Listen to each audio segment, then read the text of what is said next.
Hello everyone, a very good afternoon and welcome to our YouTube channel that is Concept Builder for UPSC and MPSC.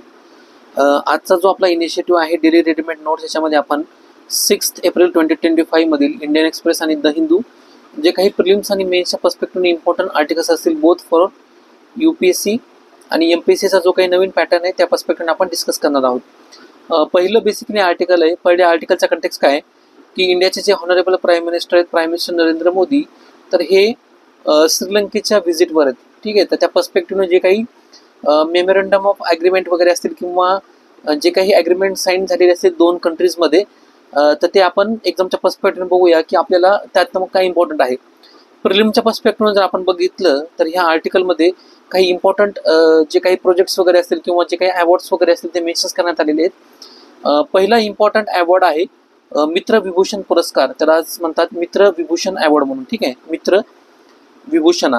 तर basically हा ना श्रीलंकेद्वारे दिला जाणारा highest civilian award आहे. ठीक आहे, highest civilian award given by the Sri Lanka for foreign heads of the state. म्हणजे जे काही डिफरंट कंट्रीज वगैरे आहेत आणि त्या कंट्रीजचे श्रीलंकेबरोबर जे काही बायलॅटरल रिलेशन्स असतील ते चांगले असतील ना तर त्यांच्या फॉरेन हेड्सला ते काय करतात हा हायेस्ट सिव्हिलियन अवॉर्ड देतात. त्या अवॉर्डला काय म्हणतात मित्र विभूषणा अवॉर्ड. ठीक आहे, रिसेंटली आपण ज्या वेळेस प्राईम मिनिस्टर मोदी यांचे जे व्हिजिट्स वगैरे बघितल्या होत्या तर वेगवेगळ्या देशांनी काय केलं होतं त्यांना तिथले जे काही हायेस्ट सिव्हिलियन अवॉर्ड्स वगैरे असतील ना ठीक आहे तर ते त्यांना प्रदान वगैरे केले होते. तर एक्झामच्या पर्स्पेक्टिव्हने आपल्याला ज्यावेळेस आपण स्टेट गव्हर्नमेंटच्या एक्झामचा विचार करतो त्यावेळेस अशा प्रकारचे जे काही क्वेश्चन्स वगैरे असतात तर ते रिपीटेडली विचारण्याची शक्यता वगैरे असते. म्हणजे फॉर एक्झाम्पल डिफरंट या ठिकाणी काय करतील कंट्रीज तुम्हाला प्रोव्हाइड वगैरे करतील आणि या ठिकाणी काय करतील की जो कंट्रीद्वारे दिले जाणारा जो अवॉर्ड आहे सिव्हिलियन अवॉर्ड ते या ठिकाणी प्रोव्हाइड करतील आणि मॅच द फॉलोइंग म्हणून जे काही करेक्ट ऑप्शन असेल ते आपल्याला ते चूज करायचे असेल. ठीक आहे, तर हा जो अवॉर्ड आहे ना तर हा श्रीलंकेकडनं दिला जातो. त्या अवॉर्डला काय म्हणतात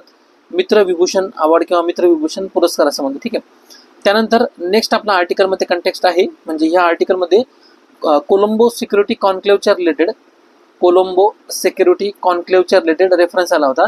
बेसिकली ही जी कोलंबो सिक्युरिटी कॉन्क्लेव्ह आहे ना याच्यामध्ये काय म्हणतात माहिती आहे का इंडिया आणि श्रीलंके दोघांनी पण काय केलं या कॉन्क्लेव्हच्या रिगार्डिंग जे काही मरीटाईम सिक्युरिटीच्या पर्स्पेक्टिव्हने जे काही डायलॉग्स वगैरे असतील तर त्याला प्रमोट करण्यासाठी याच्यामध्ये रिअफर्म केलं. म्हणजे आम्ही ह्या कॉन्क्लेव्हचा उपयोग करू असं त्या ठिकाणी सांगितलं. याची जर आपण हिस्ट्री बघितली ह्या कॉन्क्लेव्हची तर बेसिकली ही 2011 मध्ये एस्टॅब्लिश करण्यात आलेली कॉन्क्लेव्ह होती आणि ज्यावेळेस सुरुवातीला एस्टॅब्लिश करण्यात आली त्याच्यामध्ये 3 मेंबर स्टेट होते किंवा 3 मेंबर नेशन्स होते इंडिया श्रीलंका आणि दुसरं होतं मालदीव्स. ठीक आहे, म्हणजे प्रायमरी याच्यामध्ये किती स्टेट होते इंडिया श्रीलंका आणि मालदीव्स. आताचं जर किंवा रिसेंट डेव्हलपमेंटमध्ये याच्या जर बघितलं तर 2022 मध्ये याच्यामध्ये मॉरिशियस जॉईन झालं. ठीक आहे, इंडियन ओशन रिजनमधला ही एक इम्पॉर्टंट कंट्री आहे. ज्यावेळेस मालदीवच्याच खालच्या साईडला येतं काय येतं मॉरिशियस वगैरे येतं आणि त्यानंतर रिसेंटली 2024ला यामध्ये बांगलादेशचं पण ॲडिशन झालं. ठीक आहे, तर याच्यामध्ये मेंबर स्टेट जर बघितलं तर करंटली 5 मेंबर स्टेट आहेत. पहिलं काय इंडिया श्रीलंका मालदीव्स मॉरिशियस आणि बांगलादेश. ठीक आहे, तर हा जो प्लॅटफॉर्म आहे ना तर हा कशासाठी प्लॅटफॉर्म आहे हा एक रिजनल प्लॅटफॉर्म आहे. कशाच्या related to promote the maritime सिक्युरिटीच्या रिलेटेड. म्हणजे जे काही मरीटाईम कॉपरेशन असेल किंवा समुद्रामध्ये असलेलं जे काही कॉपरेशन वगैरे असेल डिफरंट टाईप्स ऑफ कॉपरेशन तर ते स्ट्रॉंग करण्यासाठी किंवा त्याच्यामध्ये जे काही ॲग्रीमेंट्स वगैरे असतील ते फुलफिल करण्यासाठी ह्या प्लॅटफॉर्मचा यूज केला जातो. ठीक आहे, त्यानंतर एक लोकेशन इम्पॉर्टंट आहे त्रिनकोमाले प्रोजेक्ट म्हणून. त्रिनकोमाले प्रोजेक्ट. तर बेसिकली हा जो प्रोजेक्ट आहे ना तर हा एनर्जीच्या पर्स्पेक्टिव्हने एक इम्पॉर्टंट प्रोजेक्ट आहे ज्याच्यामध्ये इंडिया आणि श्रीलंका हे काय करणार आहेत जॉईंट इनिशिएटिव्हने हा प्रोजेक्ट डेव्हलपमेंट करणार आहे. त्याच्यामध्ये काय असणार आहे सोलार पॉवरच्या रिलेटेड प्रोजेक्ट असणार आहे आणि दुसरं काय की ग्रीड इंटरकनेक्टिव्हिटी जी आहे ना तर ती याच्यामध्ये एस्टॅब्लिश करण्यात येणार आहे. ठीक आहे, म्हणजे त्याच्यामध्ये जी एनर्जी क्रिएट होईल ना तर ह्या ग्रीडच्या मार्फत काय होईल की इंडियामध्ये सुद्धा त्याचं सप्लाय करण्यात येईल. त्रिनकोमाले पॉवर प्रोजेक्ट म्हणून. बेसिकली हा जो काय प्रोजेक्ट आहे हा इंडिया आणि श्रीलंकेमधला सोलार पॉवर प्रोजेक्ट आहे. ठीक आहे, त्यानंतर नेक्स्ट एक इम्पॉर्टंट प्रोजेक्ट आहे त्याला काय म्हणतात संपूर सोलार पॉवर प्लांट. ठीक आहे, तर हा जो आहे ना संपूर पॉवर प्लांट आणि दुसरा काय की त्रिनकोमाले प्रोजेक्ट जो आहे ना तर हे एनर्जीच्या पर्स्पेक्टिव्हने आहेत आणि कशाच्या रिलेटेड आहे ते सोलार एनर्जीच्या रिलेटेड आहे. ठीक आहे, तर हे इंडिया आणि श्रीलंका दोघांच्या पण असिस्टन्सनं काय करण्यात येणार आहे डेव्हलपमेंट करण्यात येणार आहे. ह्याच्यामधनं काय होईल माहिती आहे का ह्या 2 प्रोजेक्टच्या डेव्हलपमेंटमुळे श्रीलंकेची जी काही एनर्जी इफिशियन्सी आहे ना ती एनर्जी इफिशियन्सी याच्यामधनं फुलफिल होईल आणि बाकीची जी काही उरलेली एनर्जी नंतर ते काय करू शकतात इंडियाला ते ट्रान्सपोर्ट करू शकतात, त्याच्यामध्ये त्यांना रेव्हेन्यू सुद्धा याच्यामध्ये जनरेट होतो. त्यानंतर इंडियाने काय केलं होतं माहिती आहे का, सुरुवातीला $100 मिलियन त्यांना लोन प्रोव्हाइड केलं होतं, करण्यात आलं होतं. ठीक आहे, तर हे लोनचं त्यांनी काय केलेलं इंडियन गव्हर्नमेंटनं, म्हणजे ज्यावेळेस प्राईम मिनिस्टर मोदीची व्हिजिट झाली, ॲज अ गुडविल गेस्चर म्हणून त्या ठिकाणी ह्या लोनचं ग्रँटमध्ये त्यांना कन्व्हर्जन करण्यात आलेलं आहे. ठीक आहे, लोनमध्ये कसं असतं, तुम्हाला त्याचं रिपेमेंट करावं लागतं, पण ज्यावेळेस एखादं स्टेट ग्रँट प्रोव्हाइड करतं ना, तर त्याचं रिपेमेंट करण्याची गरज नाही आहे. ठीक आहे, तर अशा प्रकारचं लोनचं सुद्धा काय करण्यात आलेलं आहे, रिस्ट्रक्चरिंग करून त्यांना ग्रांटमध्ये कन्वर्ट करण्यात आलेले आहे. अशा प्रकारचे जे काही कन्व्हर्जन वगैरे असतात ना, लोन टू ग्रांट वगैरे, तर हे काय करतात, बायलॅटरल ॲग्रीमेंट वगैरे असतील किंवा दोन देशाची बायलॅटरल रिलेशनशिप जे असेल ना, तर हे आणखी स्ट्रॉंग करतात. ठीक आहे, त्यानंतर नेक्स्ट आपला इम्पॉर्टंट इश्यू आहे आर्टिकलमध्ये मेन्शन करण्यात आलेला, तामिळच्या रिलेटेड. म्हणजे इंडियन गव्हर्नमेंटचे पर्स्पेक्टिव्ह, म्हणजे इंडियाच्या साईडनं त्यांनी काय म्हणलेलं आहे की जे काही प्रोव्हिन्शियल काउन्सिलच्या रिलेटेड इलेक्शन्स वगैरे असेल किंवा 13 कॉन्स्टिट्युशनल अमेंडमेंट वगैरे असेल, ही जी 13 कॉन्स्टिट्युशनल अमेंडमेंट आहे ना, तर ही श्रीलंकेच्या रिलेटेड आहे. आणि त्याच्या रिलेटेड काय की तामिळ तिथले जे काही लोक्स वगैरे आहेत ना, म्हणजे इंडियन ओरिजिनचे तामिळ पॉप्युलेशन त्या ठिकाणी श्रीलंकेमध्ये आहे, तर तिथं त्यांना प्रोव्हिन्शियल ॲटॉनॉमी प्रोव्हाइड करण्याच्या पर्स्पेक्टिव्हनं ही 13th कॉन्स्टिट्युशनल अमेंडमेंट आहे. याचा जर हिस्टॉरिकल सिग्निफिकन्स जर बघितला किंवा जर इन्फॉर्मेशन आपण कन्सिडर केली, तर ही ॲग्रीमेंट 1987ला एस्टॅब्लिश करण्यात आली होती. इंडियाचे जे फॉर्मर प्राईम मिनिस्टर आहेत, late prime minister Rajiv Gandhi त्यांच्यामध्ये, आणि श्रीलंकेत त्यावेळेस असलेले प्रेसिडेंट जे होते ना, JR जयवर्धने, तर ह्या दोघांमध्ये झालेली ही ॲग्रीमेंट आहे. त्याला काय म्हणतात, 13 कॉन्स्टिट्युशनल अमेंडमेंट असं म्हणतात. बेसिकली याच्यामध्ये काय करण्यात आलं होतं, तिथलं जे तामिळ पॉप्युलेशन आहे ना, तर त्यांना ग्रेटर ॲटॉनॉमी, म्हणजे फॉर एक्झाम्पल ॲडमिनिस्ट्रेशनमध्ये म्हणा किंवा गव्हर्नमेंट जॉब्समध्ये म्हणा किंवा लँग्वेजच्या पर्स्पेक्टिव्हनं सिंहलीज त्यांची जी लँग्वेज आहे ना, तर त्याच्यामध्ये तामिळ लँग्वेज सुद्धा काय करणं की इन्क्लुजन करणं अलॉंग विथ सिंहलीज. तर ठीक आहे, अशा प्रकारचं त्यांना इन्क्लुजन त्याच्यामध्ये करण्यात येणार होता. मग इंडियानं काय केलेलं आहे, ज्यावेळेस व्हिजिट होते ना, तर त्यावेळेस प्रत्येक प्राईम मिनिस्टर काय करत असतो की हा जी 13 कॉन्स्टिट्युशनल अमेंडमेंट आहे ना, तर ते इफेक्टिव्हली इम्प्लिमेंट करण्यासाठी ते एम्फसिस करत असतात तिथल्या कंट्रीजवर. ठीक आहे, तर एक्झामच्या पर्स्पेक्टिव्ह आपल्यासाठी एवढं इम्पॉर्टंट आहे त्याच्यामधले प्रिलिमच्या पर्स्पेक्टिव्ह पॉईंट. एक्झामच्या पर्स्पेक्टिव्ह जर क्वेश्चन वगैरे बघितला, जसं मी तुम्हाला सांगितलं, हा जो अवॉर्ड या ठिकाणी प्रदान करण्यात आलेला आहे प्राईम मिनिस्टर मोदी यांना, मित्र विभूषण अवॉर्ड, एकतर त्याच्यावर क्वेश्चन विचारण्याची शक्यता आहे किंवा कोलंबो सिक्युरिटी कॉन्क्लेव्ह किंवा कोलंबो सिक्युरिटी काउन्सिल ही जी कॉन्क्लेव्ह वगैरे आहे ना, तर त्याच्या रिलेटेड सुद्धा क्वेश्चन विचारले जाण्याची शक्यता वगैरे आहे. त्याच्यामध्ये मेंबर्स वगैरे विचारतील किंवा त्याचा जो काही मेन ऑब्जेक्टिव्ह किंवा फोकस एरिया जो आहे ना, जसं मी तुम्हाला सांगितलं रिजनल मॅरिटाईम सिक्युरिटीच्या रिलेटेड ही कोऑपरेशन वगैरे आहे, तर ते विचारले जाण्याची शक्यता याच्यामध्ये आहे.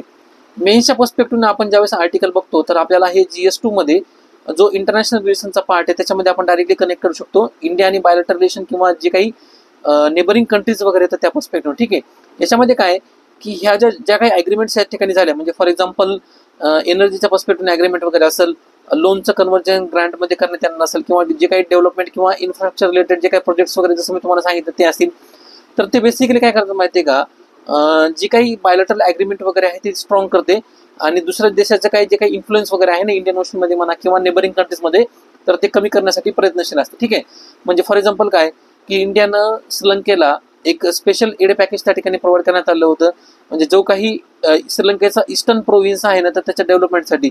हा जो ईस्टर्न प्रोव्हिन्स आहे ना, तर इथं मेजॉरिटी ऑफ पॉप्युलेशन जर बघितलं तर हे तामिळ ओरिजिनचं पॉप्युलेशन वगैरे आहे. ठीक आहे, तर काही जण याला काय क्रिटिसाइज करतील, जे काही अपिजमेंट वगैरे आहे, तर त्याच्या पर्स्पेक्टिव्ह सुद्धा, म्हणजे ज्यावेळेस आपण इंडियाचा विचार करतो आणि तामिळनाडू स्टेटचा ज्यावेळेस विचार करतो ना, तर BJP सारख्या स्टेट म्हणजे पार्टीजला तामिळनाडूमध्ये खूप कमी प्रमाणामध्ये पॉलिटिकल सक्सेस आहे ना, हे खूप कमी प्रमाणामध्ये. तर त्या पर्स्पेक्टिव्ह सुद्धा याचं जर क्रिटिसिझम बघितलं किंवा हा जो ग्रँट किंवा एडचं जे पॅकेज आहे ना, तर तामिळ लोकांना इंडियामधला अपीज करण्यासाठी हे ग्रँटचं पॅकेज देण्यात येते, अशा पद्धतीने सुद्धा या आर्टिकलमध्ये क्रिटिसाइज करण्यात आलेली आहे. त्यानंतर इन्व्हेस्टमेंट लेड जी स्ट्रॅटेजी वगैरे आहे, म्हणजे ज्याच्यामध्ये इकॉनॉमिक टाईज वगैरे असतील किंवा सध्याची जी श्रीलंकेची सिच्युएशन आहे इकॉनॉमिक सिच्युएशन, तर ती सुधारण्यासाठी सुद्धा काय होतं त्यांना हेल्पफुल ठरतं. किंवा जो काही डेप रिस्ट्रक्चरिंगचा प्लॅन आहे, तर हे सुद्धा काय करतं माहिती आहे का, श्रीलंकेमध्ये फायनान्शियल स्टॅबिलिटी क्रिएट करतं.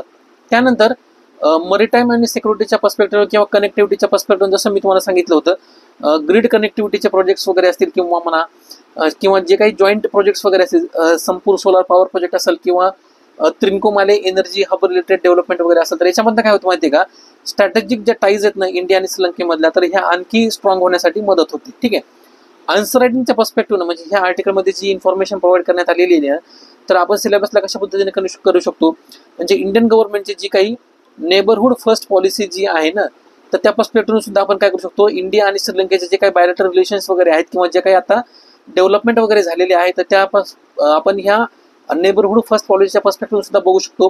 त्यानंतर दुसरी गोष्ट म्हणजे काय, इंडियन गव्हर्नमेंट काय करतं माहिती आहे का, त्या ठिकाणी ह्युमॅनिटेरियन बेसिसवर खूप मोठ्या प्रमाणामध्ये एड प्रोव्हाइड करत असते. ठीक आहे, तर ही जी एड वगैरे आहे ना, तर डेव्हलपमेंट प्रोजेक्टसाठी म्हणा किंवा सोशल इन्फ्रास्ट्रक्चर क्रिएट करण्यासाठी म्हणा, तर इंडियाचा सॉफ्ट पॉवरचा जो काही अप्रोच आहे तो सुद्धा याच्यामधनं रिप्रेझेंट होतो. म्हणजे सॉफ्ट पॉवर डिप्लोमसी आपण जसं म्हणतो का त्या पद्धतीनं.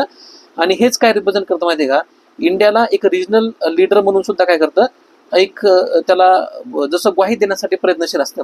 त्यानंतर एसेच्या पर्स्पेक्टिव्हने आपण जर बघितलं, म्हणजे फॉर एक्झाम्पल एसे लिहिताना ज्यावेळेस आपल्याला इंटरनॅशनल रिलेशनच्या पर्स्पेक्टिव्हने डायमेन्शन्स त्या ठिकाणी मेन्शन्स करायचे असेल, तर त्यावेळेस आपण काय करू शकतो माहिती आहे का, म्हणजे इकॉनॉमिक क्रायसिसच्या पर्स्पेक्टिव्हने, म्हणजे फॉर एक्झाम्पल काय, इंडियन गव्हर्नमेंटनं काय केलं होतं की लोनचं रिस्ट्रक्चरिंग करून त्यांना ग्रांटमध्ये कन्वर्ट केलं. त्यानंतर डिफरंट इकॉनॉमिक एड सुद्धा त्यांना प्रोव्हाइड करण्यात आली. ठीक आहे, किंवा डेप्ट रिस्ट्रक्चरिंगचे प्लॅन्स वगैरे असतील तर अशा पर्स्पेक्टिव्हनं.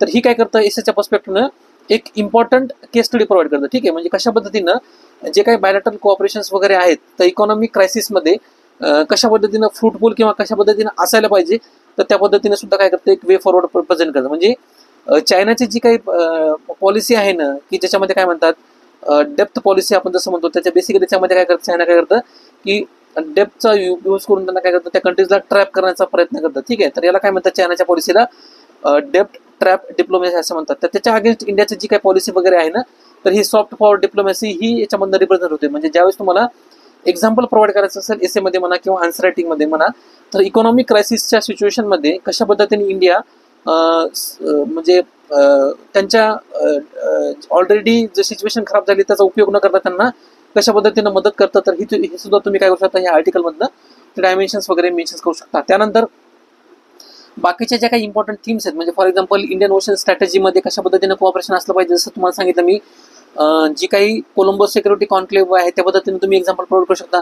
एनर्जी डिप्लोमॅसीच्या पर्स्पेक्टिव्हनं जे काही इंडियन गव्हर्नमेंटचे जे काही प्रोजेक्ट्स वगैरे असतील तर त्या पद्धतीने सुद्धा तुम्ही एक्झाम्पल मेन्शन करू शकता. किंवा डायस्पोरा ड्रायव्हन डिप्लोमॅसी जर असेल, म्हणजे फॉर एक्झाम्पल तामिळचं प्रेझेन्स त्या ठिकाणी खूप मोठ्या प्रमाणामध्ये आहे, तर ते सुद्धा तुम्ही काय करू शकता, एक्झाम्पल त्या ठिकाणी मेन्शन करू शकता. त्यानंतर आपलं नेक्स्ट इम्पॉर्टंट आर्टिकल आहे, बेसिकली हे आर्ट अँड कल्चरच्या पर्स्पेक्टिव्हने जे काही डिफरंट फेस्टिवल्स वगैरे असतील किंवा परफॉर्मिंग आर्टचे प्रकार वगैरे असतील तर त्याचा रेफरन्स या ठिकाणी आलेला आहे. चाक्यार कोथू नावाचं एक परफॉर्मिंग आर्टचा प्रकार आहे. तर याचं जर बघितलं स्टेट ऑफ ओरिजिन तर हे केरला आहे. ठीक आहे, म्हणजे प्रॉमिनेंटली हे केरलामध्ये परफॉर्म केलं जातं. आता नावातच आहे बघा, चाक्यार कोथू. आता बेसिकली हे जे चाक्यार कम्युनिटी आहे ना, तर त्यांच्याद्वारे हा परफॉर्म केला जातो. आणि याचं जर नेचर बघितलं तर हा सोलो परफॉर्मिंग आर्ट आहे, म्हणजे सिंगल जे काही मेल्स वगैरे असतील तर ते परफॉर्म करतात.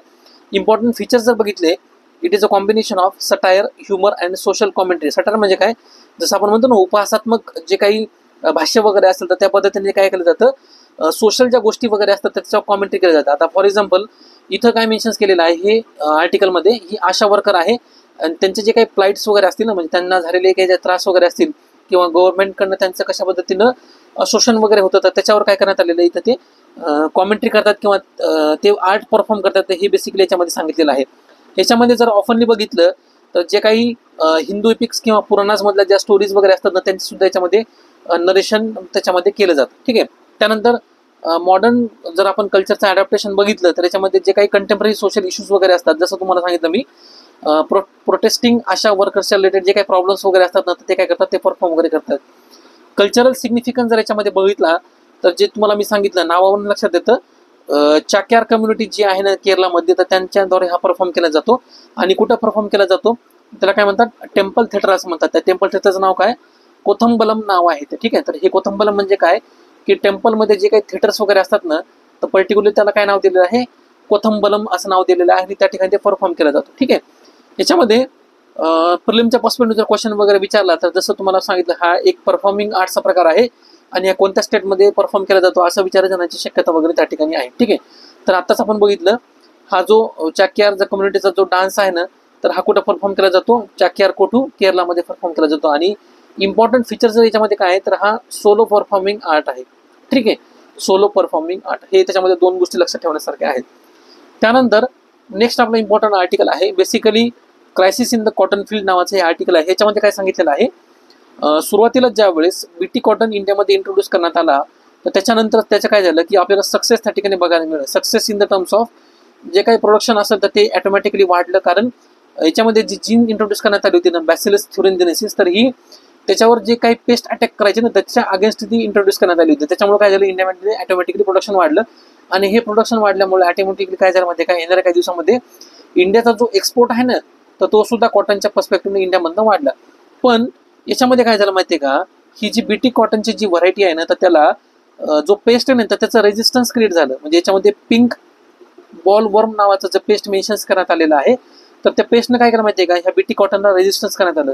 2013 नंतर काय झालं, इंडियाचा जो काही प्रोडक्शन होता आणि एक्सपोर्ट होता ना तर ऑटोमॅटिकली हा कमी झालेला आहे, असं या आर्टिकलमध्ये मेन्शन करण्यात आलेलं आहे. प्रिलिमच्या पर्स्पेक्टिव्ह आपल्यासाठी महत्त्वाचं काय माहिती आहे का, की हा जो मेजर जो पेस्ट या आर्टिकलमध्ये मेन्शन करण्यात आलेला आहे पिंक बॉल वर्म, तर त्याच्याबद्दल माहिती घेणं. त्यानंतर याच्यामध्ये जे काही रिसेंट डेव्हलपमेंट वगैरे आहेत तर ते सुद्धा आपण बघणं. म्हणजे फॉर एक्झाम्पल काय की ह्या आर्टिकलमध्ये ना काही जीन्स, इम्पॉर्टंट ज्या जीन्स आहेत ना त्या मेन्शन करण्यात आले आहेत, ते आपण सुद्धा बघूया. ठीक आहे, तर पहिल्यांदा बघूया पिंक जो काही बोलवर्म असतो तर हा काय असतो. तर ह्या पिंक बोलवर्मचं जर नेचर बघितलं ना तर तो आहे मोनोफॅगस. बेसिकली हे मोनोफॅगस म्हणजे काय असतात माहिती का, फक्त एखाद्या सिंगल एक्सक्लुझिव्ह त्या क्रॉपवरच फीड करणारे जे काही कीटक वगैरे असतात त्यांना काय म्हणतात, मोनोफॅगस असं म्हणतात. म्हणजे हा जो पिंक बॉलवर्म आहे ना तर कॉटन सोडून दुसऱ्या कोणत्याच क्रॉपला ते अफेक्ट करत नाही. फक्त ते काय करतात, कॉटनचे जे काही बॉल्स वगैरे असतात ना तर त्यांनाच अटॅक करत असतात. ठीक आहे, तर ह्या मोनोफॉगस नेचरमुळे काय झालेलं आहे, कॉटन प्रोडक्शनचं जे काही आउटपुट आहे ना तर हे येणाऱ्या दिवसामध्ये खूप कमी प्रमाणामध्ये झालेलं आहे. त्याच्यामध्ये गव्हर्नमेंटने काय केलं होतं माहिती आहे का, म्हणजे 2002 किंवा 2003चा जर विचार केला तर त्यावेळेस काय केलं होतं, इंडियामध्ये बीटी कॉटन इंट्रोड्यूस करण्यात आलं होतं. ठीक आहे, तर हे जे सुरुवातीला बीटी कॉटन होतं ना तर ह्या बोलवर्म जे आहेत ना त्याला रेजिस्टन्स प्रोव्हाइड केलं. पण येणाऱ्या काळामध्ये ह्या बोलवर्मनंच काय केलं माहिती आहे का, की त्याच्यामध्ये अडॅप्टेशन किंवा चेंजेस वगैरे करून ह्या बीटी कॉटनला, म्हणजे ज्या बीटी कॉटनच्या ज्या काही व्हरायटीज वगैरे आहेत ना तर त्याला स्वतःचं रेजिस्टन्स डेव्हलप केलं. म्हणजे आता जी रेजिस्टन्स आहे ना ह्या बीटी कॉटनची तर ही इनइफेक्टिव्ह आहे अगेन्स्ट द पिंक बोलवर्म. ठीक आहे, त्याच्यामुळे काय झालेले खूप मोठ्या प्रमाणामध्ये प्रोडक्शन कमी झालेले. याच्या अगेन्स्टमध्ये आर्टिकलमध्ये काय सांगितलेलं आहे, जे काही डिफरंट इंडियामध्ये कंपनीज आहेत, म्हणजे फॉर एक्झाम्पल बायोसीड असेल किंवा अंकुरसीड असेल किंवा रासीसीड नावाची एक कंपनी आहे, तर त्या तिघांनी काय केलेलं आहे इंडिपेंडेंटली BG3 नावाचं BG3. आता हे BG3 काय रिप्रेझेंट करतं, बोलगार्ड. ठीक आहे, हे बोलगार्ड बीटी सारखंच याच्यामध्ये काय करण्यात आलेलं आहे, कॉटनच्या सीडमध्ये जीन इंट्रोड्यूस करण्यात आलेली आहे आणि ह्या जीनमुळे काय होतं माहिती आहे का, पिंक बॉलवर्मला ना ते रेजिस्टन्स क्रिएट करतं. ठीक आहे, म्हणजे हे इफेक्टिव्हली पेस्टचं नायनाट करतं, असं ह्या BG3ची त्याची डेव्हलपमेंट करण्यात आलेली आहे. पण जे काही आपल्या इंडियन गव्हर्नमेंटमध्ये ज्या काही रेग्युलेटरी बॉडीज वगैरे आहेत, म्हणजे for example genetic engineering appraisal committee एक असेल, ही एक रेग्युलेटरी बॉडी आहे. आणि दुसरी म्हणजे काय, review committee on genetic manipulation. ह्या ज्या 2 इम्पॉर्टंट कमिटी आहेत ना तर यांनी काय केलेलं आहे, ह्या 3 ज्या कंपनीज आहेत, जसं तुम्हाला सांगितलं बायोसीड, अंकुरसीड आणि रासीसीड, तर ह्या 3 कंपनींनी क्रिएट केलेलं जे काही बोलगार्ड 3 आहे किंवा BG3 आहे तर त्याला अप्रूव्हल आणखी प्रोव्हाइड केलेलं नाही.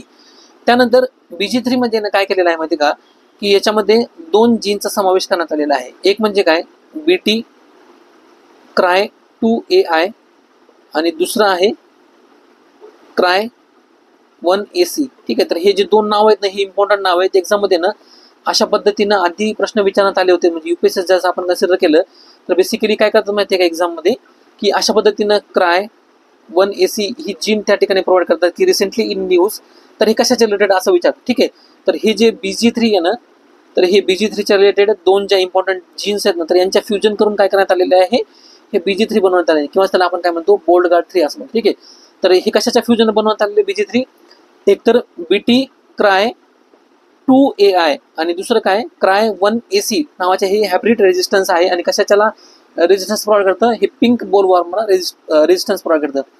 त्यानंतर आर्टिकलमध्ये ज्या काही 2 इम्पॉर्टंट कमिटीज मेन्शन करण्यात आल्या होत्या, पहिली म्हणजे काय जेनेटिक इंजिनिअरिंग अप्रायझल कमिटी आणि दुसरी म्हणजे काय की review committee on genetic manipulation. तर याच्याबद्दल आपण माहिती बघूया. ठीक आहे, जेनेटिक इंजिनिअरिंग अप्रायझल कमिटी आहे ना तर ही याची जी स्थापना जर बघितलं ना तर गव्हर्नमेंटचा 1986चा जो काही एन्व्हायरमेंट प्रोटेक्शनचा लॉ आहे ना तर त्याच्या रूल्सच्या अगेन्स्ट त्याच्यामध्ये ना 1989 एक रूल्स क्रिएट करण्यात आले होते आणि त्या रूल्समध्ये ना जेनेटिक अप्रायझल इंजिनिअरिंग कमिटीला स्थापन करण्यात आले. ठीक आहे. याच्या रिलेटेड जर नोडल मिनिस्ट्री बघितलं तर मिनिस्ट्री ऑफ एन्व्हायरमेंट,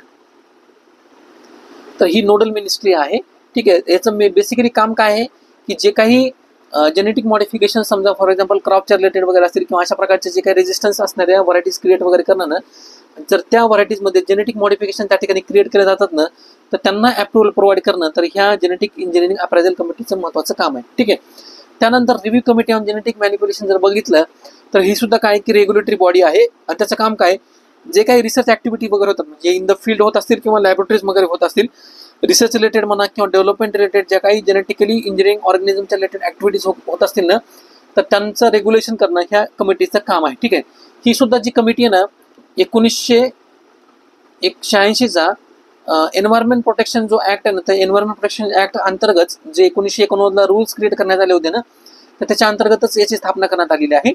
आणि याचं जर नोडल मिनिस्ट्री किंवा बॉडी कोणच सेटअप केली हे जर बघितलं ना, तर डिपार्टमेंट ऑफ बायोटेक्नॉलॉजीनं काय केलेली आहे, ministry of science and technology, तर यांनी ही body review committee on genetic manipulation याचं सेटअप केलेलं आहे.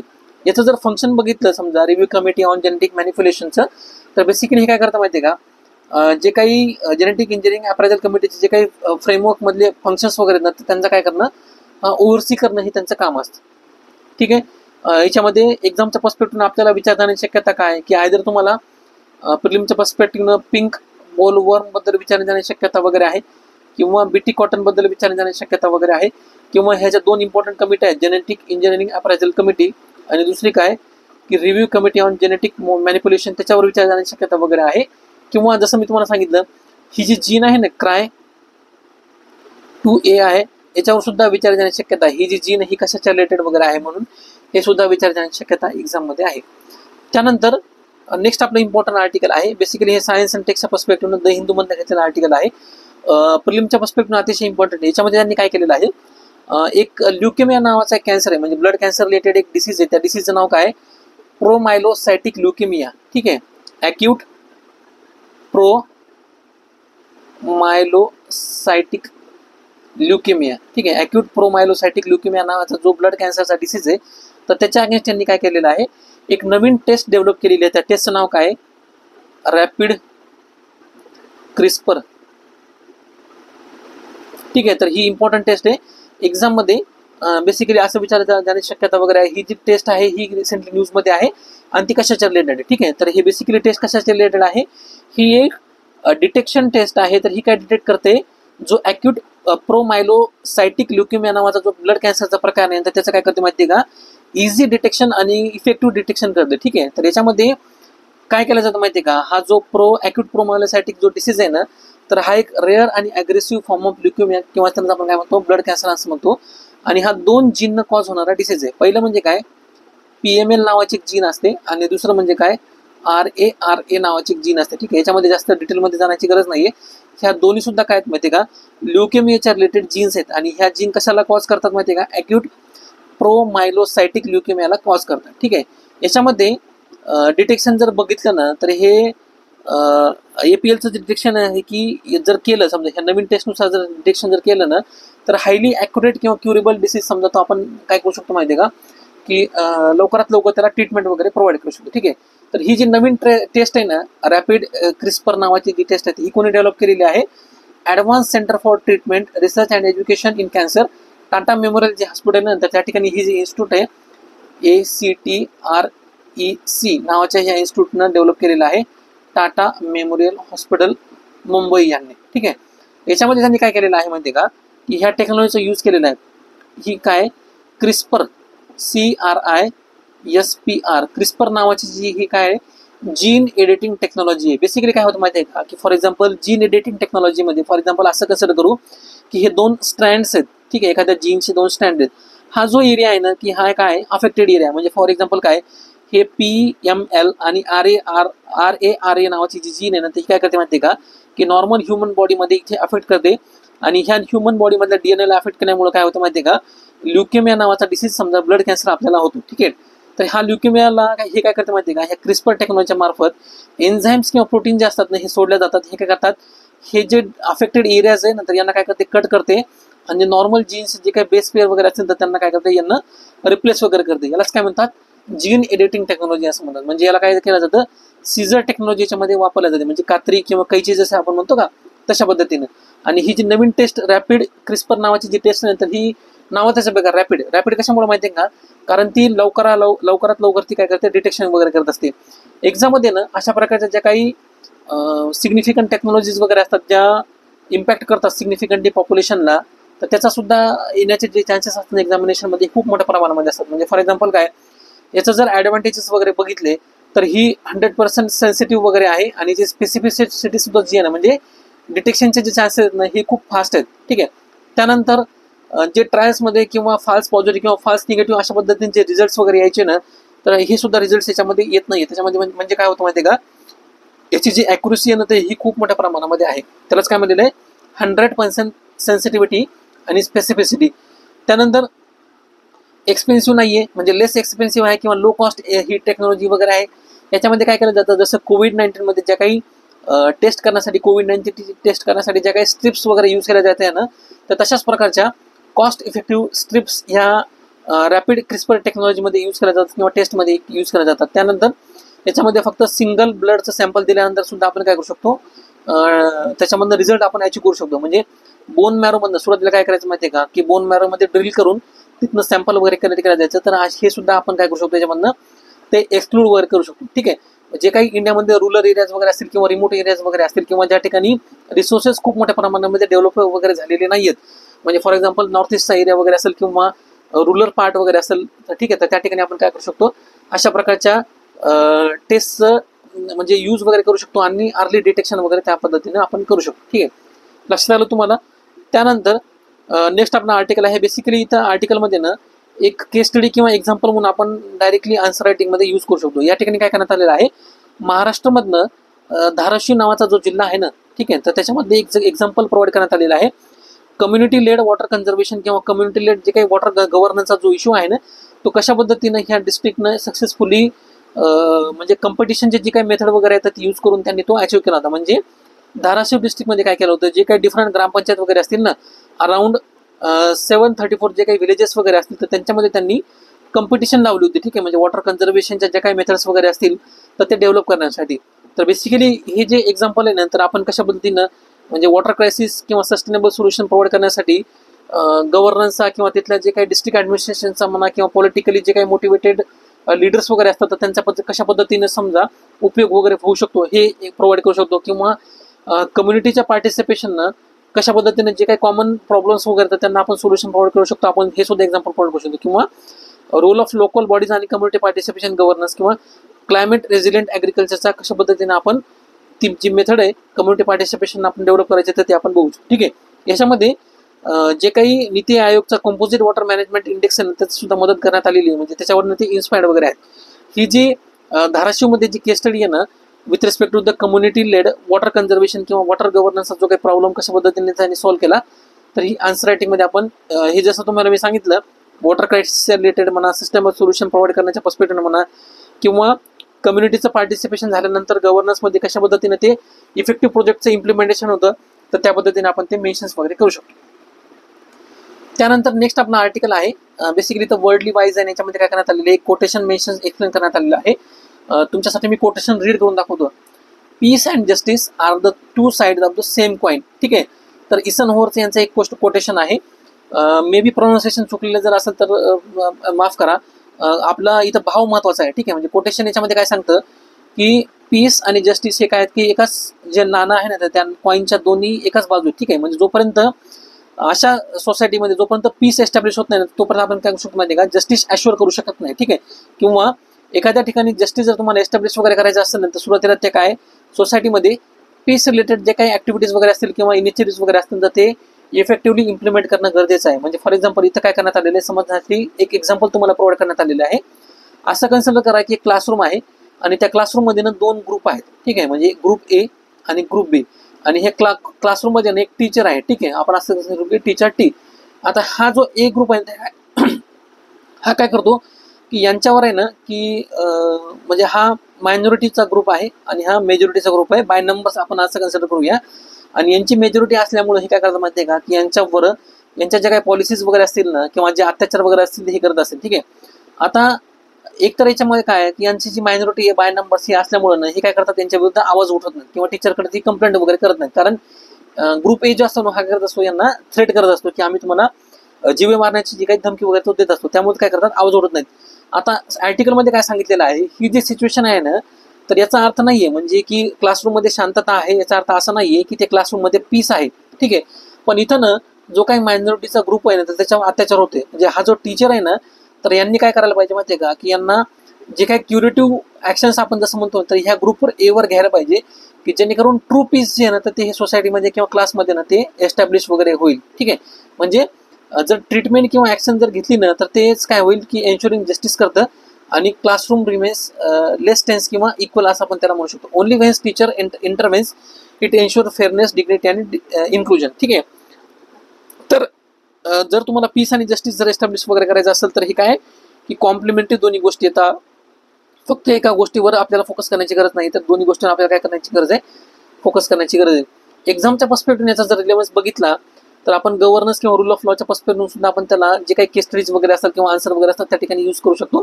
म्हणजे फॉर एक्झाम्पल जस्ट लिगल किंवा इन्स्टिट्यूशनल फ्रेमवर्क प्रेझेंट आहेत म्हणून आपण त्या ठिकाणी पीस एस्टॅब्लिश झालं किंवा जस्टिस डिलिव्हर झालं असं म्हणू शकत नाही. म्हणजे जसं आपल्या कॉन्स्टिट्यूशनमध्ये डिफरंट प्रोव्हिजन्स प्रोव्हाइड करण्यात आलेले आहेत विथ रिस्पेक्ट टू द जे काही हॅरेसमेंटच्या रिलेटेड प्रोव्हिजन्स वगैरे असतील किंवा राईट्सच्या रिलेटेड जे काही डिफरंट कम्युनिटीच्या रिलेटेड राईट्स वगैरे असतील. म्हणजे फॉर एक्झाम्पल आर्टिकल 17 जर कन्सिडर केलं तर इथं अनटचेबिलिटीच्या रिलेटेड त्या ठिकाणी राईट्स प्रोव्हाइड करण्यात आलेले आहेत. आता कॉन्स्टिट्यूशनमध्ये मेयर या ठिकाणी प्रोव्हिजन्स करण्यात आलेलं आहे. याचा अर्थ असा नाही की सोसायटीमध्ये सुद्धा हे काय की इफेक्टिव्हली पालन केलं जाईल.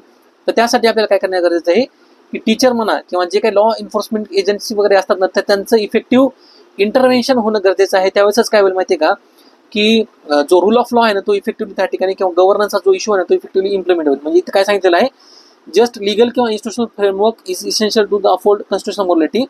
तर ते फक्त गरजेचे नाही, तर त्याच्याबरोबर आपल्याला काय की ऍक्च्युअल जी इंटरव्हेन्शन आहे तर ते सुद्धा असणं गरजेचं आहे. सिमिलरली आपण काय करू शकतो, सोशल जस्टिस किंवा इन्क्लुजनच्या पर्स्पेक्टिव्ह सुद्धा, म्हणजे फॉर एक्झाम्पल ज्या काही सोसायटीमध्ये इनइक्वॅलिटीज आहेत जस्टिसच्या रिलेटेड, म्हणजे कास्ट असेल, जेंडर असेल किंवा रिलिजनच्या रिलेटेड, ठीक आहे, तर त्या सुद्धा कशा पद्धतीने ऍडजस्ट केल्या जाऊ शकतात हे सुद्धा त्याच्यामध्ये मेन्शन करण्यात आलेलं आहे. सिमिलरली इंटरनॅशनल रिलेशनच्या पर्स्पेक्टिव्हनं तसं इंडियाच्या पर्स्पेक्टिव्हने एक्झाम्पल प्रोव्हाइड करण्यात आलेलं आहे. नॉन अलाइनमेंट किंवा इंटरनल सिक्युरिटी आणि कन्फ्लिक्ट रिझोल्युशनच्या पर्स्पेक्टिव्ह सुद्धा आपण काय करू शकतो, हा जो कोटेशन आहे तर त्याला डिफरंट पर्स्पेक्टिव्हने यूज करू शकतो. एसए मध्ये सुद्धा आपल्याला यूज करता येईल किंवा इथं जे सोशल जस्टिस म्हणजे GS1 मध्ये, रूल ऑफ लॉ GS2 मध्ये, त्यानंतर इंटरनल सिक्युरिटी किंवा कन्फ्लिक्ट रिझोल्युशन हे GS3 मध्ये, इंटरनॅशनल रिलेशन जसं इंटरनॅशनल रिलेशनच्या पर्स्पेक्टिव्ह GS2 मध्ये ज्यावेळेस आपण बायोलॅटरल रिलेशन मेन्शन करतो किंवा एसए मध्ये ज्यावेळेस आपल्याला डायमेन्शन लिहायचा असतो तर त्यावेळेस आपण काय करू शकतो की हे कोटेशनचं इफेक्टिव्ह त्या ठिकाणी यूज वगैरे करू शकतो. ठीक आहे, त्यानंतर एसए आणि इथिक्सच्या पर्स्पेक्टिव्ह सुद्धा आपण काय करू शकतो, ह्या कोटेशनचा यूज करू शकतो. बेसिकली फॉर एक्झाम्पल जस्टिसच्या रिलेटेड म्हणा, पीस बिल्डिंगच्या रिलेटेड म्हणा किंवा डेमोक्रेसीच्या रिलेटेड ज्यावेळेस आपल्याला ओपनिंग वगैरे करायचं असेल ना तर त्या क्वेश्चनमध्ये आपण काय करू शकतो, हे कोटेशन त्या ठिकाणी मेन्शन करू शकतो. त्यानंतर नेक्स्ट आपलं इम्पॉर्टंट आर्टिकल आहे. बेसिकली हे जे आर्टिकल आहे ना हे खूप छान आर्टिकल आहे आणि हे कोणी लिहिले माहिती का, प्रकाश सिंग यांनी लिहिलेलं आहे. हे जे प्रकाश सिंग आहेत ना तर हे रिटायर्ड IPS होते, तर त्यांनी हे आर्टिकल लिहिलेलं आहे. हे बेसिकली कशाच्या रिलेटेड आहे, पोलीस मार्फत जी काही कस्टोडियल डेथ म्हणा किंवा कस्टोडियल टॉर्चर केलं जातं ना तर त्या पर्स्पेक्टिव्हनं आहे. ठीक आहे, तर आयदर आपण याला GS2च्या पर्स्पेक्टिव्ह जो काही गव्हर्नन्सचा इश्यू आहे किंवा कस्टोडियल किंवा प्रिझम जे काही रिफॉर्म्स वगैरे त्याच्या पर्स्पेक्टिव्ह म्हणा किंवा इथिक्सच्या पर्स्पेक्टिव्ह सुद्धा आपण याला काय करू शकतो, कनेक्ट वगैरे करू शकतो. ठीक आहे, आर्टिकलमध्ये बेसिकली काय सांगितलेलं आहे माहिती का, दोन संस्था आहेत, त्या दोन संस्थेने काय केलं माहिती आहे की एक रिपोर्ट पब्लिश केला. एका संस्थेचं नाव काय, कॉमन कॉज नावाची एक संस्था आहे ती, प्लस दुसरी आहे CSDS म्हणजे काय, सेंटर डेव्हलपिंग सोसायटीज नावाची एक संस्था आहे. Centre for study of developing societies आणि कॉमन कॉज नावाची संस्था.